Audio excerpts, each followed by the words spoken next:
अगर गांव का अपना राज है, अगर गांव की अपनी व्यवस्था है, तो गांव का कोई खर्चा नहीं। लेकिन अगर राज सरकार का है तो खर्चा ही खर्चा है। अगर गांव के बच्चे अपने स्कूल में पढ़ते हैं और अपने गांव में ही काम करते हैं, तो ना तो पढ़ने के लिए एक पैसा खर्च करना, ना ही कमाई के लिए उनको बाहर किसी की गुलामी करने की जरूरत।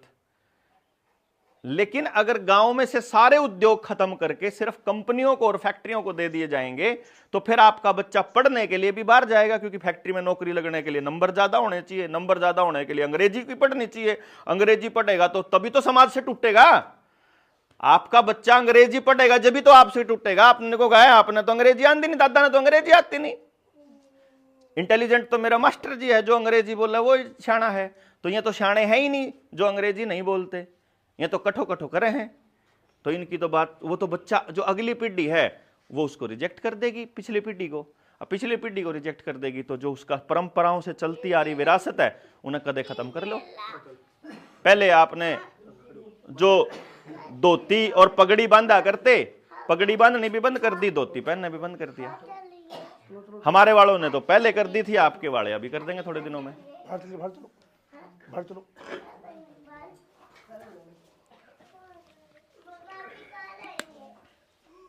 मैं ये बातें क्यों बता रहा हूं, क्योंकि आपको कुछ चीजें समझ में आना बड़ा जरूरी है कि अगर ये चीज किसी ने खराब करी है, कोई चीज अगर खराब करे, गांव की व्यवस्था को कोई तोड़ेगा, उसको क्या फायदा होगा।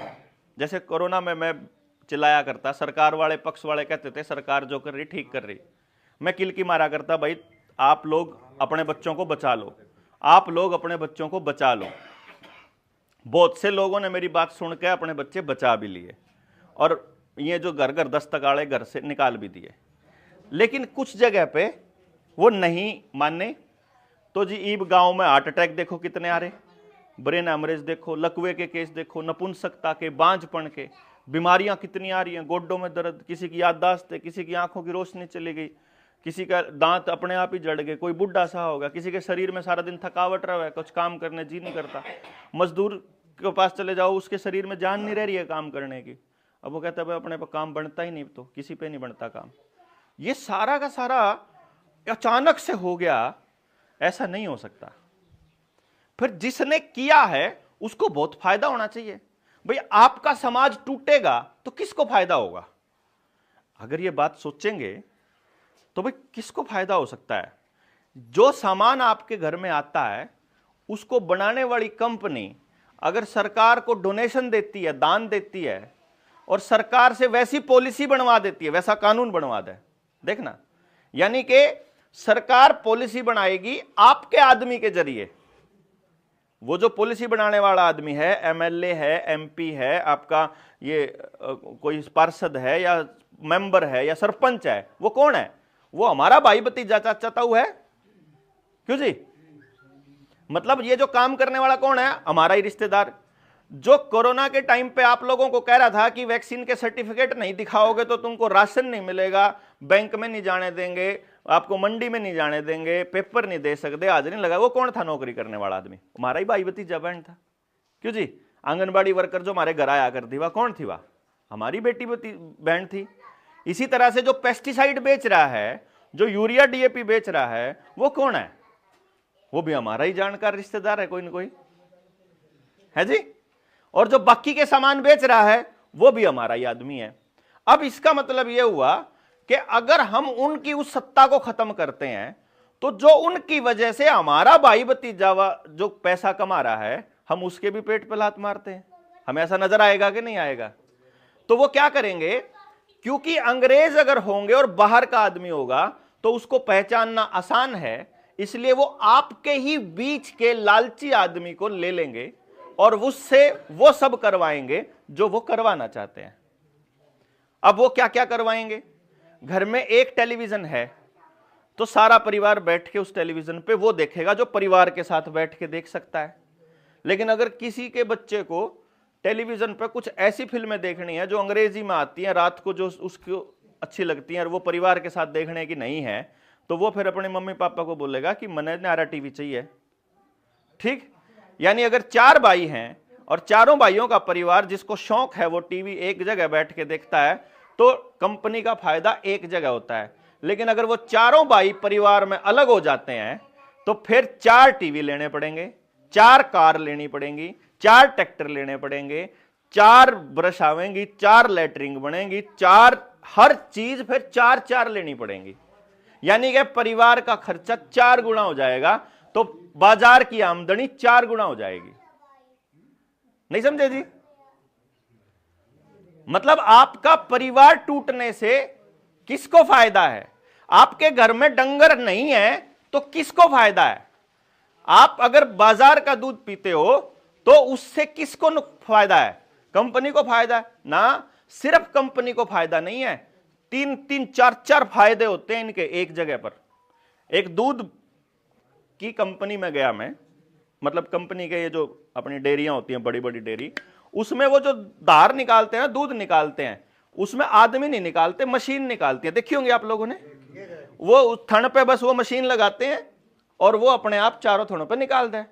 अब जमींदार के घर में डांगर खड़ा है, उसका एक थन खराब हो गया, 2 थन खराब हो गए, वो काटड़ू को भी उसको चूंगने नहीं देता, भाई ठीक हो लेंदे फिर देखांगे। अब वह जो वहां काम करे मजदूर, उनने कौन बेरा इस बात का, वह तो उस पर नू चढ़ा दे हैं। वो जब वो दिखाया ना उसमें बड़े से टब में, मैंने उससे मैनेजर से पूछ लिया, मैं कहा मैनेजर साहब ये दूध का रंग गुलाबी सा क्यों हो रहा है, स्ट्रॉबेरी वाला दूध है क्या? यो बोला स्ट्रॉबेरी वाला नहीं है, इसकी ब्लीचिंग करके इसको थोड़ा सफेद कर रहे हैं। क्या तो ये लाल क्यों है? कह रहे वो मजदूर हैं सौरे देखते हैं नहीं, और थन खराब हो रहा हो उसमें भी चढ़ा दें वो कप, और फिर वो सारी रात और सारा खून और वो सारा निचड़ का आवे, फिर वो इकट्ठा हो जाओ, सारे दूध में इकट्ठा हो जाए, फिर यो साफ करके दौड़ा करके देना पड़ा फिर यो पैकेट में। अब इसके 2-3 फायदे। जो आदमी शाकाहारी है उसके अंदर मांस और खून चला गया, क्यों जी? उसका धर्म भ्रष्ट हो गया पैकेट वाला खाना खाने से। नंबर 2, जब कोई चीज पैकेट में पैक होती है, इस बात को ध्यान देना हमेशा। देखिए भाई कोई पैकेट पड़ा है कि नमकीन का, सांझ ना खाना आंदे होंगे बाड़ गया वहां पड़े पीछे ना, नमकीन वाला। जब भी कोई पैकेट में पैक होती है ना कोई चीज, आप गेहूं पिसवाओगे, आटा 1 हफ्ते में खराब हो जाता है ना जी। जो आप घर में चून है अपना 1 हफ्ते में खराब हो जाता है, लेकिन ये पैकेट वाला आटा 6-6 महीने खराब नहीं होता। बिस्किट बनाओगे, नमकीन बनाओगे, कोई भी चीज बनाओगे, वो आपकी पैकेट में अगर आप डालोगे तो वो चीज में आपको प्रिजर्वेटिव मिलाने पड़ते हैं। यहां नौजवान बच्चे बैठे हैं, कई सारे साथी हैं जो पढ़े लिखे मेरे को लग रहे हैं कि जो अंग्रेजी भी जानते होंगे। उन भाइयों ने कभी भी इस पैकेट के अंदर लिखा हुआ है कि तुमको हमने क्या क्या जहर दिया है, लेकिन कदे आज तक पढ़ा नहीं कि इसमें क्या है। यो दादा है अपने पोते लेकर आ रहा 2, यो अपने पोत्या ने 10 रुपए का 5 रुपए 10 रुपए लाड में देवेगा, और पोता जाके दुकान पे तो वह चीज खावेगा जो वह चरचरी सी है या फिर वह नमकीन सी है, कुरकुरे टाइप की, नमकीन टाइप की, वो खाओगा ना जी। हम में से किसी ने भी पूरे गांव ने आज तक ये नहीं देखा कि उसमें है के, उसमें सौदा क्या है। और वो चीज कंपनी ही बना सकती है या हम भी बना सकते हैं। मैं आपको इसके अंदर कुछ चीजें बताता हूं, इंग्रेडिएंट इसके अंदर पड़े होते हैं। आज के टाइम पे आपके शरीर के लिए सबसे घातक चीज अगर कोई है तो वो जेनेटिकली मॉडिफाइड खाना है। अब यह बात आपने पता है, देखा आपने? नहीं देखा? आपने देखा, लेकिन आपने बेरा को नहीं कि वो जेनेटिकली मॉडिफाइड है। जैसे खच्चर के बारे में आप लोगों को बताया, खट्टर नहीं, खच्चर के बारे में आप लोगों को क्या बताया कि घोड़ा तो तेज दौड़ सकता है, वजन नहीं खींच सकता, और गधा वजन खींच सकता है, तेज नहीं दौड़ सकता। तो घोड़े का गधे का मिश्रण करके नई प्रजाति बनी खच्चर, जो वजन भी खींच सके, थोड़ी स्पीड पे भी चल सके। ये बताया ना आपको।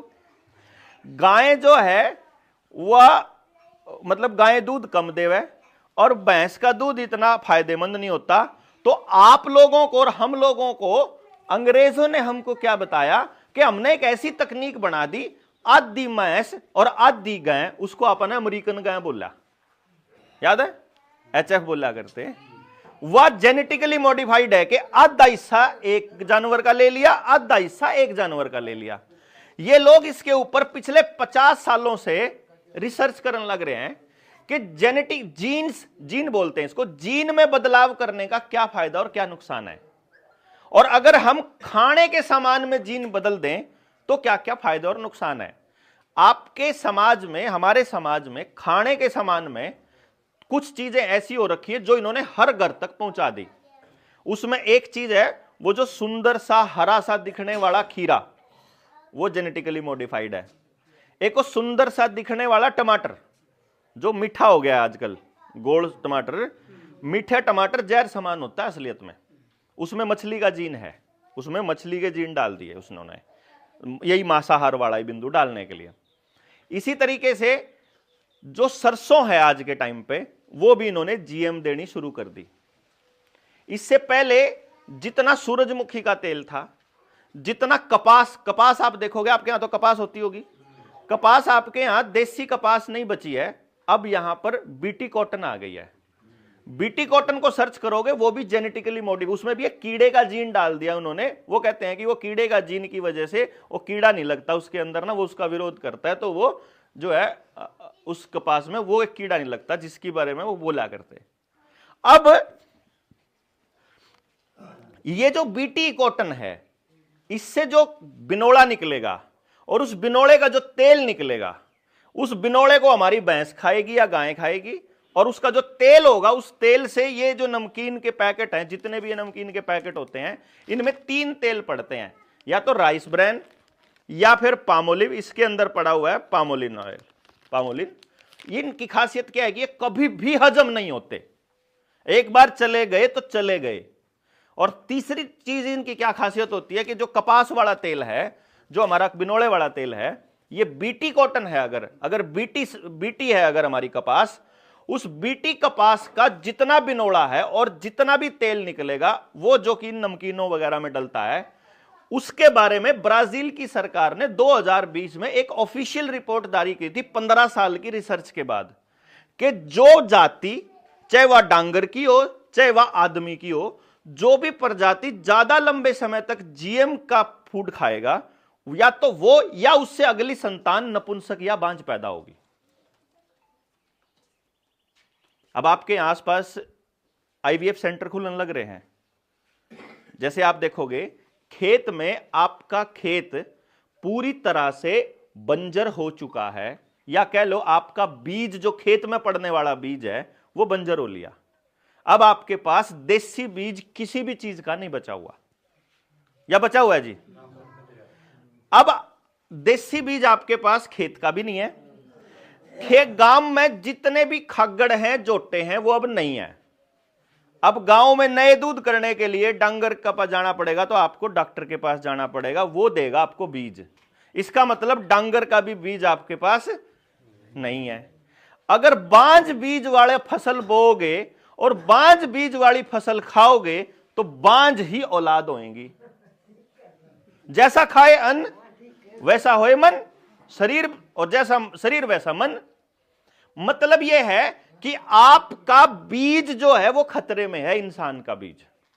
आज जो नए बच्चे शादी हो रही है ना जी, 5-6 महीने में, मेरी माताएं ये बता देंगे जी, 5-6 महीने में डॉक्टर के जान लग जाए कि जी बालक हो नहीं रहे। यह हालत हो रही है 70% आबादी की अपने देश में। नौजवानों में 70% नपुंसक और बांझ हो चुके हैं, सिर्फ हर घर में ये पैकेट वाला खाना जाने की वजह से। जो भी चीज पैकेट में बंद हो गई, वो हमारी अगली जनरेशन के लिए प्योर जहर है, प्योर जहर। और ये बात उनको पता थी, इसीलिए है नहीं। देखो, आप मान लोगे, आप मान जाओगे। यहां जो बैठा कोई मानस है, सुनो जी, यहां पे बैठा हुआ कोई भी एक आदमी है जो अपने बच्चे को इतना पता लगने के बाद भी जहर खिलाना चाहता है? कोई एक मानस है भाई? खुआते नहीं, वो बात है नहीं। सवाल ये है, जिसको नहीं पता था, अनजाने में वो अपने बच्चों को, वो दादा बैठा है, भी दोगे इन्हें वो सामान ले आके। सवाल ये है देखो सवाल यह है, अगर हमको यह पता है, अगर हमको यह पता है कि यह चीज हमारे बच्चों के लिए खतरनाक है, और हमको यह भी पता है कि इसका अल्टरनेट भी है हमारे पास। भाई जैसे मान लो बाजार में बिस्किट लेके आए आप, अगर बाजार का बिस्किट नहीं चलेगा तो क्या चलेगा? अगर बिस्किट खाना है, नमकीन खानी है, तो क्या हम अपने गांव में नमकीन नहीं मतलब कर सकते, बना सकते, या नमकीन नहीं बना सकते, या बिस्किट नहीं बना सकते? अगर आपको तेल चाहिए और बीटी आपको मतलब जो जेनेटिकली मॉडिफाइड आइटम है वो नहीं चाहिए, और आपको देसी ही चाहिए, तो देसी के लिए अगर आज ट्राई करने लगे खेत के अंदर दोबारा से, क्योंकि हमने एक मुहिम चलाई हुई है जनता सरकार मोर्चा के लोगों ने, पहली बार पूरी पैदावार बिना केमिकल बिना बाजार। आपका जो खेत है, खेत के अंदर जो केमिकल डल लिए, अगर आप उस खेत को बचाना चाहते हैं तो 3 साल का समय लगेगा आपको, केवल वापस वो उसी स्वास्थ्य उसका वापस वहीं आ जाएगा जहां 3 साल पहले, जो बिल्कुल बिना केमिकल का खेत जैसे होता है। 3 साल में भूख कड़क जाएगी, फिर खाना खाना कोई बात नहीं, जहर खिला लो जिसको नहीं समझ में आवे। मैं जो सुनो सुनो सुनो सुनो सुनो ना ना सुनो सुनो सुनो, अगली बात को सुने। ये नहीं कहा है कि 3 साल आपको खेत खाली छोड़ना है। अभी मैं तो ये बता रहा हूं कि यदि हमारा खेत 3 साल खाली पड़ा रह जाए तो वैसा आ जाएगा। हमने तो ये मुहिम शुरू करी है पहली बार, पूरी पैदावार बिना केमिकल और बिना बाजार। हमने ये मुहिम हमने पहले बोल ली है। आपने अगर खेती करनी है और बिना केमिकल की करना चाहते हो तो पहली बार में ही पूरी पैदावार आएगी, इसकी गारंटी अपनी है। अगर आप करना चाहते हो, करनी तो आपको पड़ेगी, ठीक है। बताएंगे हम लोग, ट्रेनिंग देंगे किसानों को कि आपने खेत में अब की बार कौन सी फसल लगानी है। देखो हमारे को हर चीज की जरूरत है जी। किसान की गलती क्या है, एक बार सरसों का रेट दे देंगे और फिर सारा देश सरसों लग जाएगा उधर लगाने, ठीक है। उसको लगेगा अगली बार भी आओगा, 5 साल में सरसों में गेर के वो दवाइयां खेत न खत्म कर लेंगे और दोबारा वो कभी रेट नहीं आएगा। यानी कि जिस जगह पर उन्होंने पूरा ड्रोन से चेकिंग कर रखी है, यहां सरसों का रेट देंगे, उधर गेहूं का दे देंगे एक बारी, फिर उधर जीरी का दे देंगे एक बारी, जिधर वो जो चीज भी लगवाना चाहे, जिससे उस जगह को उस जमीन को जहां सबसे ज्यादा नुकसान होएगा वहां उसका रेट दे देंगे, ताकि फिर पूरा गांव वही लग जाए बोने के लिए। गांव बैठ के कभी चर्चा नहीं करता। गांव बैठ के, अभी आज मैं बैठूंगा, आज मैं अगर आपको बताऊंगा कि ये सारा काम सरकार के माध्यम से होता है, तो जो यहां बीजेपी वाला है वो सोचेगा कि ये तो हमारी सरकार की बुराई कर रहा है, लेकिन वो ये भूल जाता है कि इससे पहले वाली सरकार में ही बैठा था थारा नेता, यो जिसने अपना नेता कहो हो ना, यो पहले दूसरी सरकार में बैठा था और यो यही बीच में बैठा। तो असल में सरकार बीजेपी कांग्रेस की, आम आदमी पार्टी की नहीं है। आपके ऊपर राज करने वाला पटवारी, मास्टर, डॉक्टर, वीएलडीए, आपका एमएलए, आपका एमपी वही है, कोई नहीं बदला। बदलाव तो बताओ। आपकी व्यवस्था नहीं बदली, वो तो सिर्फ ऊपर चेहरा बदला एक। और आपको ये बैम है कि मोदी नाश कर रहा है, कांग्रेस ने कराया है। असलियत में नाश तो इनके बाप कर रहे हैं, जिनके हाथ में ईवीएम की मशीन है, वो कर रहे हैं उनका नुकसान, और इनके जरिए करवाते हैं। इनको तो अपना पालतू कुत्ता बना के रखते हैं। जो नेता है ना, वो उनके पालतू कुत्ते हैं। और हमारे गांव में उनके मिल जाएंगे कोई ना कोई पटका पहना होया, मतलब, और उनके माध्यम से हमारे गांव में कोई भी ऐसा काम नहीं होने देंगे जहां गांव इकट्ठा होता होगा। वो आके उन्हें कुछ नहीं कहना, यहां बैठे हैं, मैंने बात बताई, आपके बात समझ में आ जाएगी, मैं गाड़ी उठा के निकलूंगा, और वो जो उनका आदमी होगा ना, उसकी 2 ही लैंग्वेज हैं, कुछ नहीं बदलता, सारों का नाश हो रहा, कोई नहीं सुनता। या तो यो बोलेगा या बोलेगा यो, नहीं तो फिर किसने बनावा। बस मैं नहीं कह रहा किसको बनाओगे किसको नहीं बनाओगे, मैं तो एक बात कह रहा हूं, आपको अपने बच्चों का भविष्य क्या नजर आता है, एक बार बैठ के चर्चा तो कर लो। और दूसरी बात यह देख लो कि अगर जो चीजें गांव में खराब हैं वो ठीक करनी है, अगर तो ठीक करने कौन आएगा? क्यों जी? भाई पहली बात यह है कि वो ठीक चल रही है, फिर तुम्हारी किसी की जरूरत नहीं आपस में बैठने की। अगर वो गलत हैं तो पहले तो लिस्ट बनाओ कि गलत है। आपका बच्चा अगर स्कूल में पैदल जाएगा, घर का खाना खा के जाएगा, तो कंपनियों को फायदा नहीं होता किसी को भी।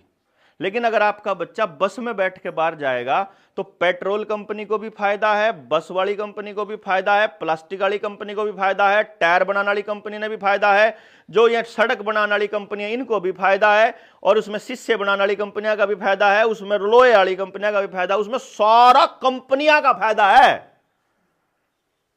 जब आपके गांव में नौकरी करने के लिए दूसरे गांव का बंदा आता है और यहां से नौकरी करने आपका बच्चा कहीं और जाता है, यो नहीं आपका समझ में आ रहा कि आपकी औलाद आपके गांव में काम करने लायक नहीं है।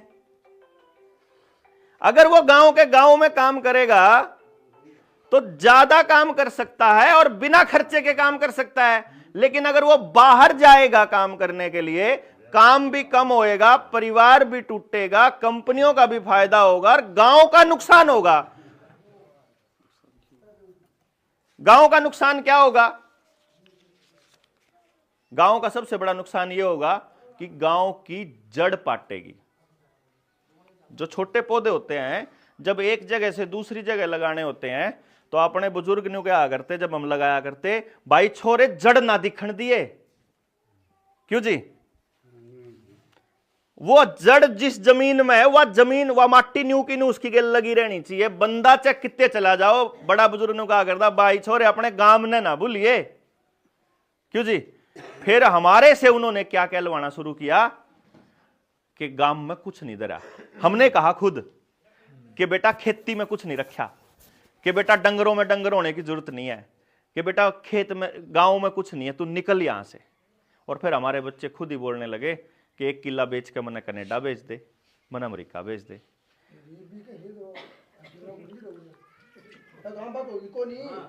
अब ये जो कनाडा अमेरिका वाला सीन है, डालिए पानी, इसमें पानी डालिए।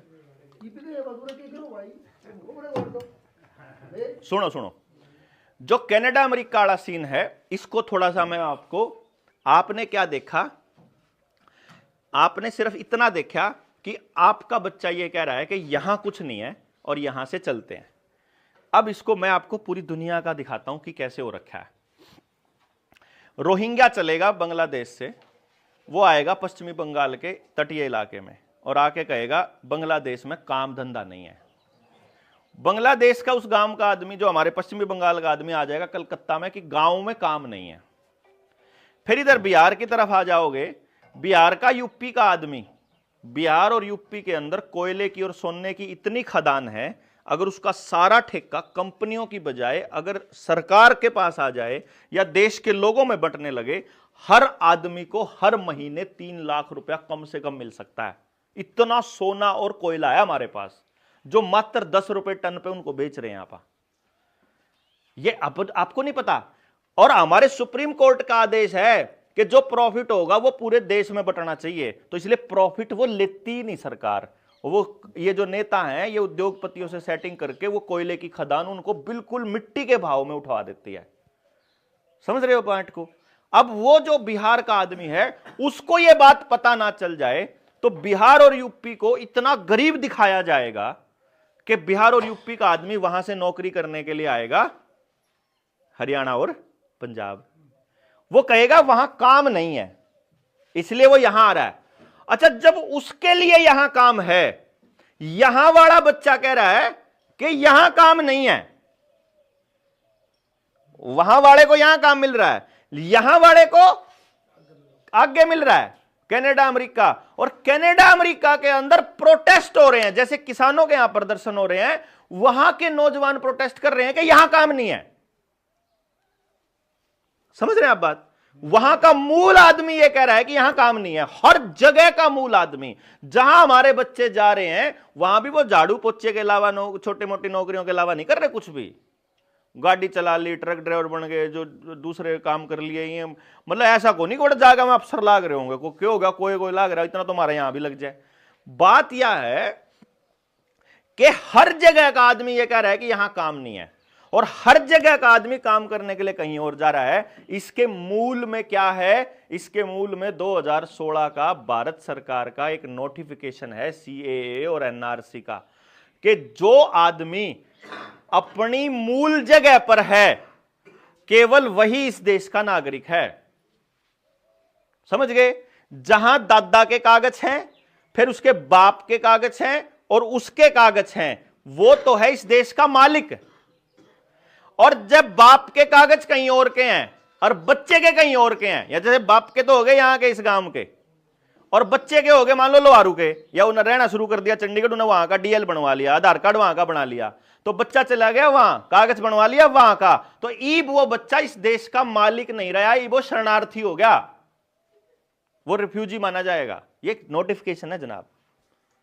समझ रहे हैं क्यों आपके गांव से आपको निकाल रहे हैं, क्यों गांव से शहर की तरफ भेज रहे हैं? क्या नहीं समझ में आया? आवे है। इब यह बात मान लो हम लोगों को समझ में आएगा।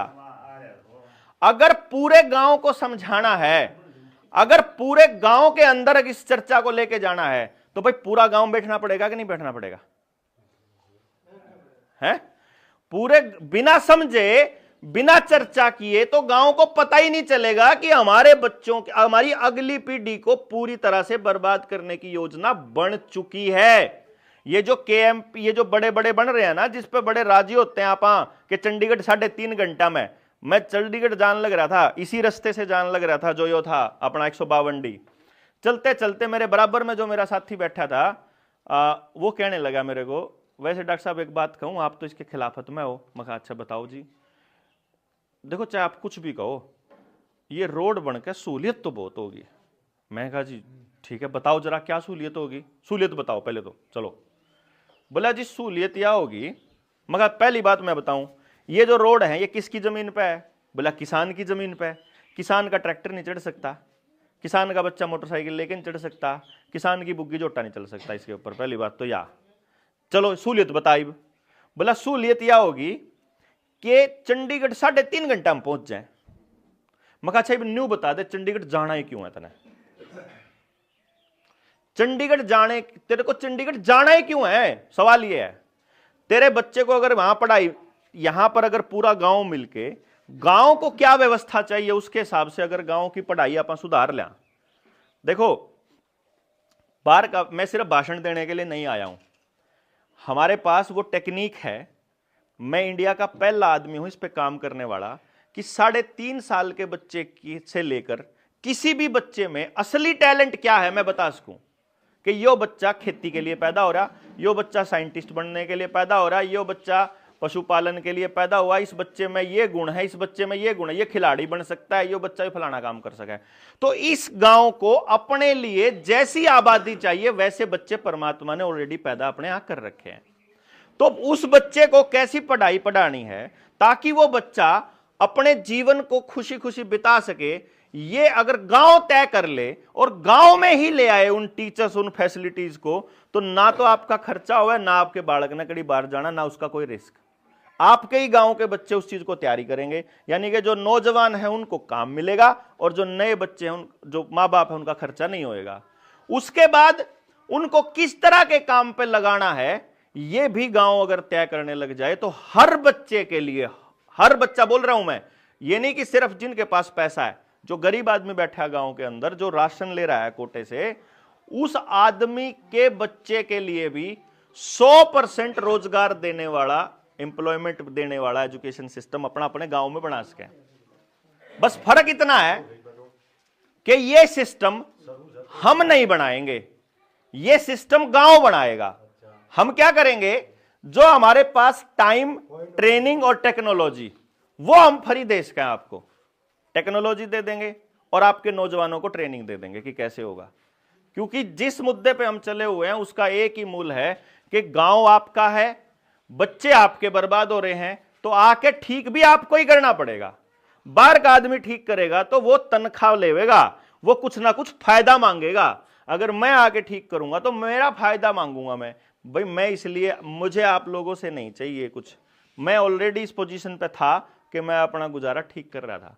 मैंने गांव गांव जाना स्टार्ट इसलिए किया क्योंकि मेरे बच्चे को जो समाज में दे के जाऊंगा मेरे मरने के बाद, उस समाज में नशा ही नशा है, उस समाज में डर ही डर है, उस समाज में बीमारी ही बीमारी है, वो समाज पूरी तरह से एकदम नपुंसकता की तरफ जा रहा है।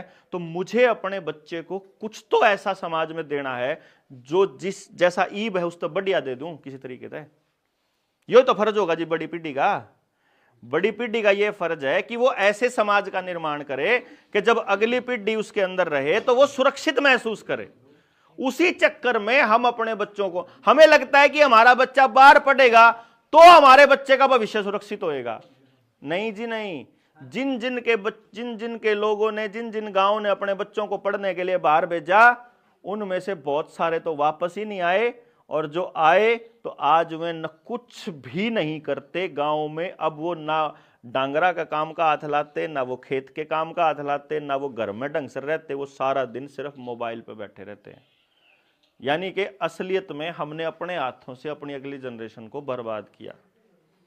अब सवाल ये है बुजुर्गों कि जब कोई और ठीक नहीं करेगा और ये हमको ही ठीक करना है, तो फिर ये सिर्फ यही लोगों से तो बात नहीं बनेगी। जो गांव में रह गया उसको भी लाना पड़ेगा निकाल के घर से बाहर, कि भाई चाहे तू करिए कुछ ना, पर समझ तो ले। अब जो कोटे से राशन लेता है गरीब आदमी, उस आदमी को मेन समाज से क्यों काटा उन लोगों ने? कदे तो वह कोई ना कोई ऐसा आंदोलन कर देंगे, ऐसा दिखाएंगे कि जैसे जिनके पास जमीन थी उन्होंने उनका हिस्सा लूट लिया। और कभी वो ऐसा दिखाएंगे कि भाई हमने तो सरकार देने लग रही है, मनरेगा का भी देने लग रही है और ये भी देने लग रही है, हमने तुम्हारी दिहाड़ी की जरूरत नहीं है।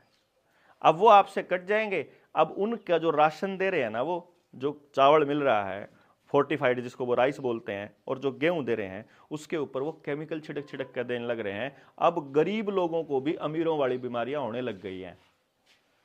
अमीरा का तो यही करती, क्योंकि अमीर तो खाया है कबाड़ करता, वो तो बाजार का ही खाया करता। गरीब आदमी कम से कम वो खाया करता जो उस मौसम का है और लोकल अवेलेबल सस्ता। क्योंकि गरीब आदमी तो सस्ता खाओगा, जो गांव का आदमी है सस्ता वह होगा जो घना उंदा होगा। घना उंदा होगा मतलब आसपास की चीज, यानी जो आदमी अपने आसपास की चीज खाएगा वो आदमी बीमार नहीं पड़ेगा।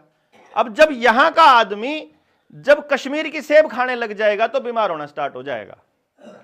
जो फ्रूट या जो फल जो सब्जी हमारी नहीं है ना, इस एरिया की नहीं है, वो अगर खाना स्टार्ट कर देंगे तो बीमारी स्टार्ट हो जाएंगी। ये प्रकृति ने बड़ा कुदरती हमारे शरीर को एडजस्ट करके दे रखा है कि जो पहाड़ों में रहने वाले जानवर होंगे उनके शरीर पे बाढ़ अपने आप आने लग जाएंगे उनको गर्म रखने के लिए, और जो रेगिस्तान वाला जानवर है वो अलग। अब ऊंट के अपने आप खूब बढ़ा जाएगी कि इसने एक हफ्ते का पानी स्टोर कर लिया भाई इसने, क्योंकि इन्हें पता है कि पानी के हफ्ता मिलेगा कि नहीं मिलेगा। कुदरत का अपना स्टाइल है काम करने का। इंसान जब उसको अपने हिसाब से मॉडिफाई करने लगेगा तो कुदरत अपना उल्टा रूप दिखाएगी, और वो हमारे शरीरों में बीमारी के रूप में और हमारे समाज के टूटने के रूप में नजर आएगा। और इस टाइम हमारा समाज पूरी तरह से बीमारी की गिरफ्त में पड़ा हुआ है, और समाज का कोई आदमी बाहर निकल के इसको ठीक करने के मूड में नहीं है। हम आपके सामने इसलिए आए हैं ताकि आपको ये बता सकें कि जिसके पीछे आप दौड़ रहे हो, जिसको आप ये कह रहे हो कि हम रुपये के पीछे दौड़ रहे, न्यू गंदे होंगे जी, रुपये के पीछे दौड़ रहे ना सारा समाज। भाई कितने का पैकेज मिला, कितनी तनख्वाह लगी, कितना कितना धन कमा लिया, आप ये कहते हो। क्या आपको पता है, क्या आप सब लोगों को एक बात पता है कि ये जितने नोट हैं ये वाले और जितने नोट हैं ये वाले, ये जितने भी नोट आप चला रहे हैं, इस 1 रुपए के नोट को छोड़ के, सिर्फ 1 रुपए को छोड़ के 1 रुपए से ऊपर वाले जितने नोट हैं वो सारे नकली हैं।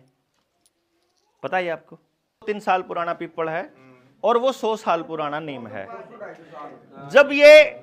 जब ये कभी बीज रूप में होंगे तो ये इतने से होंगे, है ना, दोनों ही। यो भी पीपल कभी आने वाले टाइम में बहुत बड़ा बन जाएगा, और जब ये बहुत बड़ा बन जाएगा तो वो बड़ा रूप धारण कर लेगा, तो भी ये बीज रूप में इतना ही रहेगा। जब हमने शुरू किया, जयराम जी भाई, जब हमने शुरू किया तो हमारा बिंदु ये था, जो हमने शुरू किया कि आज हम आपके बीच में बीज रूप में विचार डालने के लिए आए हैं। बीज जब डल जाता है ना बाजार के अंदर, उसके अंदर खेत के अंदर, मान लो रबी का बीज है और खरीफ के टाइम पे बो दोगे तो वो उगेगा नहीं। वो नहीं हुआ। यानी कि गर्मी के मौसम का बीज गर्मी के मौसम में बोओगे तो ही उगेगा। लेकिन वो बीज अगर खेत में पड़ा हुआ है, जिस दिन वो मौसम आएगा और अनुकूल वातावरण होएगा वो उस दिन उग जाएगा। तो मैं जो आपको बताने आया हूं ना, मैं इसलिए नहीं आया हूं कि काल नए थारा सब कुछ बदलना है अपन है। मैं इसलिए आया हूं कि बीज रूप में आपको बात बता रहे हैं, आपके समझ में आवे और गांव में अनुकूल वातावरण मिले तो चीजों को ठीक कर लेना। और जुड़सी चीज के लिए लोग तैयार होते रहेंगे। आपने कहा मेरे को तो खेती बताओ, दो भाई से भी उसके जुड़ से कहोगे हमने हेल्थ के ऊपर भी चाहिए भाई, हमारा तो बीमारी का नहीं रहा है। दो भाई से भी होंगे जिनने कहा हमारे बच्चे छोटे हैं उनके लिए हमने काम करना है। दो भाई से भी होंगे जिनने इकोनॉमिक्स जिनने लोन ले रखा होगा उन्हें बेरा लग जाएगा इस रुपये वाले खेल का। हम तो सिर्फ आपको यह बताने आए हैं कि ये जो मुद्दे हैं ये छोटे मुद्दे नहीं है, सारे आपस में कनेक्टेड हैं। शिक्षा का मुद्दा खेती से जुड़ा हुआ है, डंगरों से जुड़ा हुआ है, हेल्थ से जुड़ा हुआ है, रुपये से जुड़ा हुआ है, कर्जे से जुड़ा हुआ है, समाज व्यवस्था से जुड़ा हुआ है। एक भी मुद्दा ऐसा नहीं है जो आपस में एक दूसरे से जुड़ा हुआ नहीं है। ये तो जो कह रहा है वो गलत कह रहा है। सारी बात इसलिए कह रहे हैं आपको, सारी बातें इसलिए बता रहे हैं कि अगर कोई आदमी एक काम करने के लिए आपके गांव में आता है तो वो अपना सामान बेच के जाता है कि भाई यह बात बताई, इसके बाद थारी चीज इस तरह ठीक होगी, यू सामान बेच दिया और अपना पाछा पाछा लाग लो। आपा वो काम करने नहीं आए हैं आपके बीच में। हमारा कोई इरादा ऐसा नहीं है कि कल ना आपको अपने पीछे लगाने का इरादा नहीं है। हमारा इरादा क्या है कि आज आपको जगाने के लिए पहला स्टेप है आपके गांव में। अगर आपको लगता है कि ये सारी बातें ठीक हैं, मैं ये नहीं कहता आज से बदल दोगे, या मैंने नहीं कहता कि आप सारे बदल देंगे, मैं ये नहीं कहता कि मेरे कहे तो बदल दोगे। मैं ये कहता हूं कि आपको तो सिर्फ इतना देखना है कि रास्ता गलत है कि सही है। यो गांव का नाम है काकड़ोली। हम जब काकड़ोली के लिए चले तो हम निमड़ी वाली थे जिस टाइम पे चले, अभी सुबह की बात बता रहा हूं जो लास्ट हुई। कितना टोल पास करके काकड़ोली पहुंचना था, हम गलती से खब्बे के ना मुड़ गए दादरी की तरफ। जो लेट हो ना उसका मैं कारण बताऊं, वो जगह बताना था भाई उस रोड पे मुड़ना, तो हम उधर मुड़ गए गलती से और अंदर जाकर के फिर रोड जाम से में फंस गए। वहां जाके पता चला कि हम तो गलत रास्ते आ गए। हमारे पास दो रास्ते हैं बुजुर्गों। पहला रास्ता यह है कि हम न्यू कहते ना भाई इब तो मेरा मुंह न्यून हो गया, इब तो रोहतक वाले रोड पर चढ़ लिया और इब तो मैं न्यू नहीं जाऊंगा। और दूसरा रास्ता यो है, वहां रुक के मैंने पूछा पड़ोसी थे जो बाहर एक बंदा खड़ा था, मैं कहा भाई हमने काकड़ोली कहने जाना, इस रोड पे लोहारू वाले रोड पे जाना, बाडू वाले पे, वो कौन सा रोड है? वो बोला आप गलत रास्ते आ गए। मैंने 1 सेकंड लगाई, अगले ही मोड़ पे यू टर्न करके अपना सीधे रास्ते आ गए। देर तक पहुंचा लेकिन मैं पहुंच गया। अगर मैंने काकड़ोली आना है तो काकड़ोली के रास्ते पे ही चढ़ना पड़ेगा बुजुर्गों। अगर मुझे अपने बच्चों को सही रास्ता दिखाना है, अपने समाज को सही रास्ता दिखाना है, तो सही रास्ते की ही बात करनी पड़ेगी जी। और जिस दिन आपको समझ में आ जाएगा कि गलत रास्ते पे चढ़ गए, उस दिन वापस मुड़ने में कोई दिक्कत नहीं है। जब तक ना समझ में आवे ना मुड़ो। तो किसान का तरीका वो जड़ को ठीक करता है, पहले भूमि के पोषण को ठीक करना है। उसका तरीका यह है कि जब ये मौसम, जब ये गेहूं कट जाएंगे, गेहूं कटने के बाद 2 महीने तक हमारी जमीनें जो है वो खाली पड़ी रहेंगी, उस टाइम पे वो पोषण देने का तरीका है। तो गेहूं कटने से पहले आप हमारे को बात कर लेना, अपने साथी जिन्होंने यहां अरेंज किया है।